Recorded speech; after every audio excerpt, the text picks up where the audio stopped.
We have the Member of Parliament for Asawase who is on Zoom with us. And I told you that one of the areas that we've looked at regarding the registration process and how it's going is the Ashanti region, where we've had major issues. Well, as Sokwari Mampong, Chief Municipal Executive Ali Duseidu has said that he will hold Asawase MP Muntaka Mubarak responsible for any disruption of the voter registration exercise in the area. And that follows a warning by the MP of fierce resistance to an alleged grand scheme by the governing NPP, as they say, to bus non-residents into Asawase to register. We have both of them on the show today as we try to understand these grievances and hopefully get some responses from the electoral officers. But Nana Asensu Mensah filed this report yesterday. It gives us a background for the conversation we'll have with Muntaka Mubarak, Member of Parliament for Asawase. Take a look. Asawase constituency parliamentary seat remains the only one the governing NPP has never annexed in its stronghold Ashanti region since its creation in 2004. Constituencies like New Dibiase, Ejura Sechedumase, Ahafwano North and Sechira Plains, considered NDC backyard, have changed hands between the two political parties. Currently holding 44 out of the 47 constituencies of the region, the NPP has declared what it terms 47-47, which means it is determined to snatch all 3 seats occupied by the NDC in the region. No wonder allegations of manipulation have started flying. Incumbent MP Muntaka Mubarak claims people are being buzzed from outside to register in Asawase. Clearly, you see that they are doing this to enhance cross-boundary activity. For us, we have a simple message. This is our territory. We will do everything to protect it. He also accuses the EC of creating what he describes as ambiguous registration centers on the periphery of the constituency to aid the MPP agenda. We believe that they should stick to the CI and allow the police station that have been created. If they want to create more police stations, the law allows them to create more police stations. But to create this ambiguous station that anybody from all the centers will be able to go there, how are you going to even challenge? Because you say MPP parliamentary aspirant for Asawase, who is also MC for Sokwari Mampong, is counter-accusing the minority chief whip of attempt to disrupt the registration exercise. You don't pull nerves. You don't say things, warmongering, expressing your own anger with such a sabotage, saying that whoever is coming from his house to come and register, to bid farewell to his family before he gets here.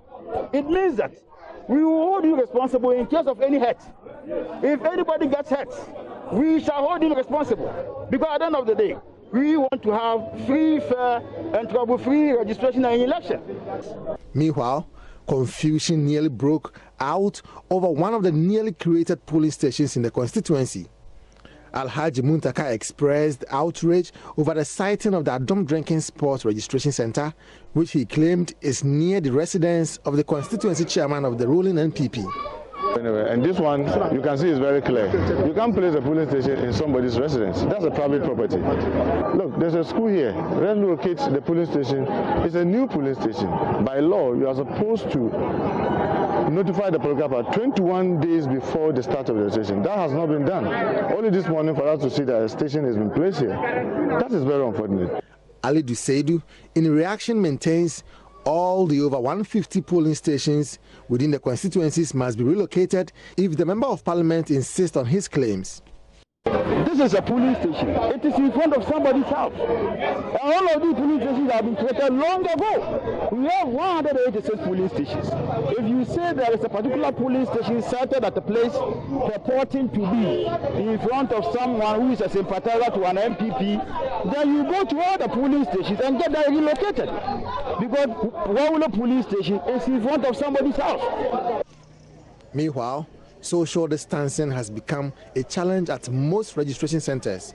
Children under 5 are exposed to danger as they queue up for their mothers for registration. Member of the Kumasi Metropolitan COVID team, Dr. Enes Kwakon, admonished parents to refrain from putting children at such risk. And what is even worse is that these children don't have any form of protection, and they were bunched together, no physical distancing. So when I got here diplomatically, I spoke to the electoral officer, and the electoral officer dispel them.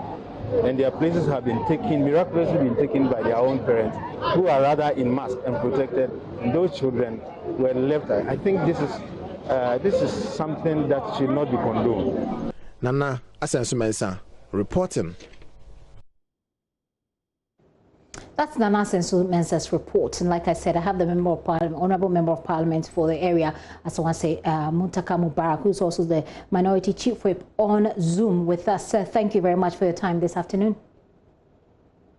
Yeah, thank you, and good evening to you and your listeners. Thank you for having me. Thank you. We're also built to have the MC Ali Duseidu on Zoom with us. But Honourable Member of Parliament, let me ask with you. You alleged that there is a grant scheme. There's a busing scheme to essentially allow people who don't come from your area to come and register there. What evidence are you backing these allegations with?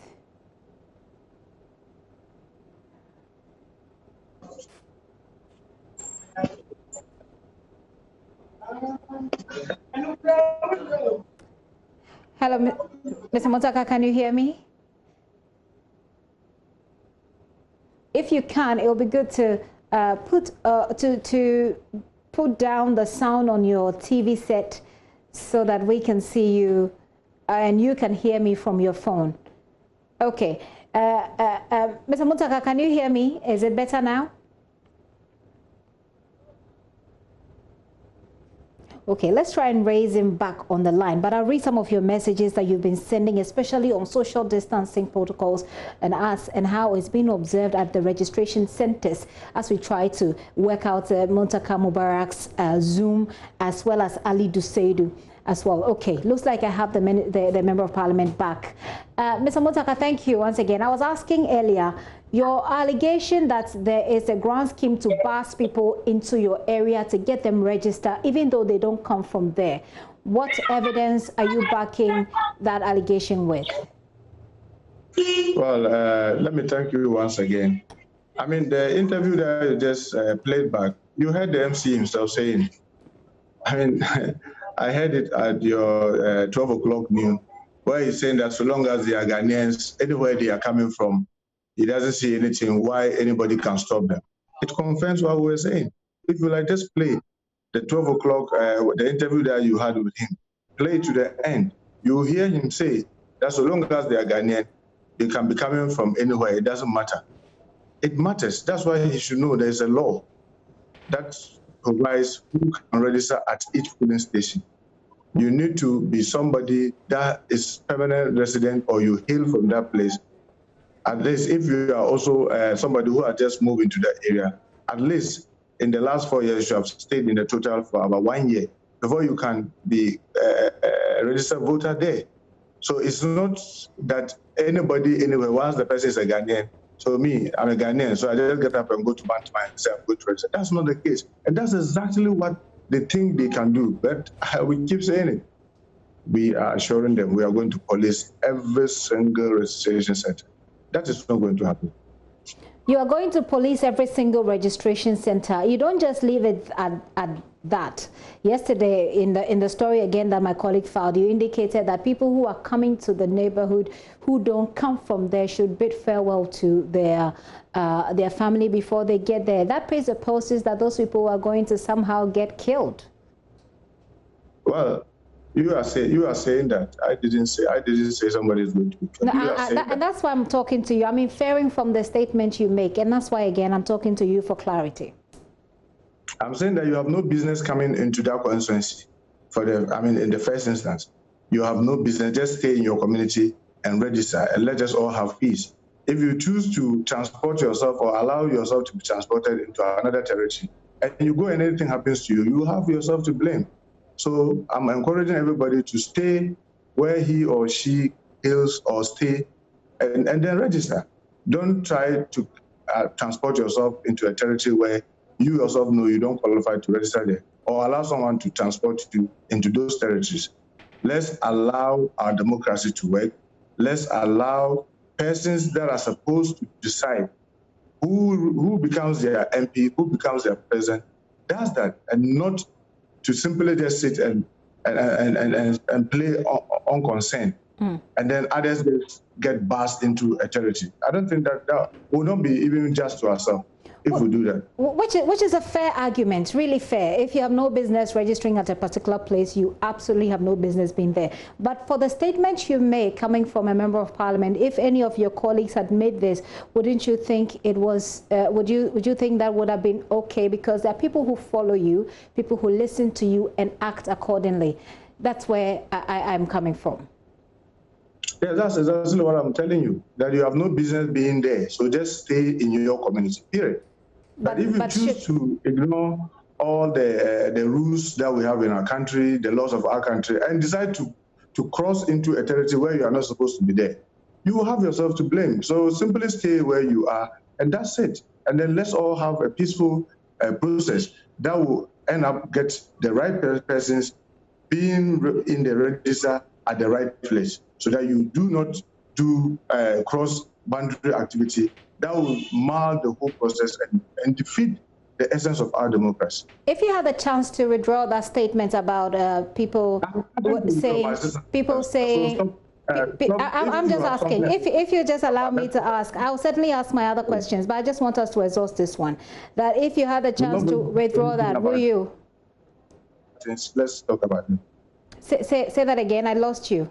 I said, let's talk about other things if you do have some other questions for us to talk about. I certainly do have other questions. So I've answered this question. So okay, no, I asked whether you withdraw. So obviously you won't withdraw. My next question is, you talk about ambiguous stations that have been set up. You are a member of parliament of this area. You say you did not have any communication to that effect. Did you engage the Electoral Commission when you realized this? We did. If you ask the regional manager, he'll tell you, I did. And right in front of the district manager, I told him this. And his excuses are, oh, probably at the national level, the chair of EC might have communicated to our party, or even though he agrees that at the district level, the same should have happened. You see, when people decide to act in a way that doesn't show good faith, that clearly shows that, I mean, some invisible hands are behind and manipulating the process. These are the things that you get, because the rules are very clear. If you play to the rules, I don't think anybody is going to have any problem. But when you decide that you are going to ignore the rules and do it as you please, that is why you are going to get people resisting in the same manner. Let's play to the rules. And if you all play to the rules, I'm sure that you will not be hearing anything about Aswanti or any other place for that matter, that there's this challenge or that challenge. But when you decide that you not play to the rules, and you think that because you are in power, you are going to use the state machinery to intimidate innocent agency heads and other institutions that work in the country. These are the kind of things, you create chaos, you create confusion, and you have all these challenges that we have. Because look, check the CI. Why is the Electoral Commission getting the power to say that in every district office, we are going to create a polling station for the aged, the physically challenged, the lactating mother, the pregnant woman? That will come, for example, in Aswanti, from 186 polling registration centers. How do you do that? So how can people, because if you bring anybody from any community, how will you be able to tell this other person from who is claiming to come from this community truly is coming from that community? You are creating an ambiguous station that is going to create chaos. And I think that they should stick to the rules. They have the power to create registration centers, and for that matter, police stations. That, I believe, suffices. Okay. If you have a police station, the law itself states that when pregnant women, aged, and physically challenged, the lactating mothers get to the station, they should be given priority. And I believe if you go around Accra where you are, you will see that's what's exactly happening. In Aswanti, that's actually what's happening. Almost all the 19 polling stations that is currently operating, that when you go into any of them, you get priority, and you are given priority to register and go. So why do you then try to say that you are going to create one in the district office, if not to create confusion? And with all of these, what are the, I don't know, help me, what are the processes you can exhaust to deal with all these concerns that you have? First, as a member of parliament, in this area? First, I mean, what I did was to go to the regional EC manager. I launched a complaint. Then he called the district managers who came, and I mean, yeah, I laid my complaint before her, and he said, okay, she should go back and listen to us and see what can be done. When we came, I don't know after I left what they discussed. When we came and they called other stakeholders, she said we should go and put our petition to right, and we've since done that. So it is our hope that they are going to take actions expeditiously on this our request. Well, what's your assessment of the process so far? And I must indicate that the MC for Asokore, Mampo Dusedu, who was supposed to join in this conversation. So Ms. Ali Dusedu, I understand that you're trying to join in the Zoom. Do check your phone, because we're also trying to reach you so that we can find out how there are all these ambiguous stations, as the MP calls it, and one at the Adum drinking spot, one specifically, which is right in front of a constituency chairperson's house. I mean, hopefully we can get some understanding. It's not in front. If you ask your cameraman, it's in the compound. It's not in front. If it were in front, I mean, who has problem with that? Because the person has his fence wall, and you have the police stations. If the road reservation is enough, this is in the compound. And I hope that your reporters will capture the pictures, or probably the video, and show it to the whole world. We did have the video, and I have just seen it in the report. I'm not quite sure, of course, because I don't know the area and because I don't know this house. I don't know how it is situated, but we did see the video. And like I'm saying, that's why we're hoping that he will be able to join. My producers tell me that he's trying to join, but it looks like the network isn't helping. But I want you to assess for me the registration so far in Asawase specifically, and then at large, nationwide. Well, I mean, let me admit, all my attention has been in Asawase, even though I've heard some of my colleagues say one thing or the other. I'm not there, so I will not want to speak to things that I'm not privy to. What I'm privy to is that yesterday, yes, we had these skirmishes. Today, largely is doing well, except to say that, look, there's this attempt to intimidate. And I keep saying that, look, let's stick to the rules. Because you have these well-built young men in a Tundra pickup claiming to be police officers. And I know that yesterday we were in one of the stations with the #2 in the whole region, the second in command. He had his uniform on, and you can identify his name. Because of the marks, it is difficult sometimes when all of us use the marks. Sometimes it's difficult to identify who is this. These young men are not in uniform. I mean, let me say, yesterday, the number of policemen that were in my constituency, if I would not exaggerate, I would say they were well over 100. Many of them were in uniform, except this particular group that are in the Tundra. And they are holding, I mean, all manner of guns, and yet they are not in uniform. And you see, I believe that we are not learning from the Ayawaso by-election and what happened. Because if we were learning from the Ayawaso by-election, we would not allow a single police officer on operation not to be in uniform. You be in uniform so that when you misbehave, you will be identified. But these are young guys who are just going around. They are not in uniform. Have you engaged them to find out where they're from? Yeah, they say they are, I mean, someone said they are anti-robbery squad. If they were on duty, they need to have their uniform on. But you are a member of parliament. You have every right to ask them. You didn't? Yeah, that's what I'm saying. Most of the time where I'm standing, they just come and pass. They just come and you see them run past my vehicle. I've not had the opportunity where in a station where I am, and then they come and they stop. They always come and pass. And I've asked a number of the senior police officers, why are they not in uniform? Because that's not right. Aside that, I would say that largely the process today has been very smooth and it's going on, except periodically you have the machine freezing, but I'm sure that is something that the EC is dealing with. One other thing that I think is very, very important to say, when the chair of the Electoral Commission was addressing the press, she said they were going to come there with their own tables and chairs and furniture and what have you, You won't believe it. I have gone through all the stations in my constituency this afternoon, right from morning till now.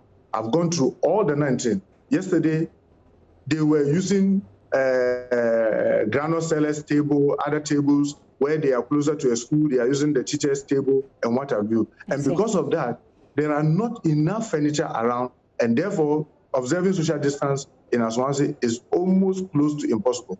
With the exception of some few areas like Tawhid, where it's a school. So because of the school, they were able to bring a lot of furniture out, and therefore were able to observe the social distance. But generally, you will see that the social distance is not being observed. It's not Lastly, being observed. Yesterday when we closed, if you can make that brief for me, as I've run out of time. They said that they didn't have the sheet. They didn't have the sheet to print the return. We had to go and buy our paper, A4 sheet, to give it to them to print the sheet. I think the easy, yes, I know it just started. There may be some of this teaching period. They should do well to resolve all of this so that the process will continue smoothly. Honourable Member of Parliament for Sawase, we're grateful that you joined us today, and we'll certainly be following up on this ununiformed men thing that he says, and I'm hoping that as Member of Parliament you also delve a bit deeper so we can understand these ununiformed men that you talk about, that you have seen in your constituency. He also talks about logistics. That's been a problem there. We're hoping to get the Electoral Commission today, this afternoon, on all of that. We'll do that tomorrow. We're told that we can do that tomorrow.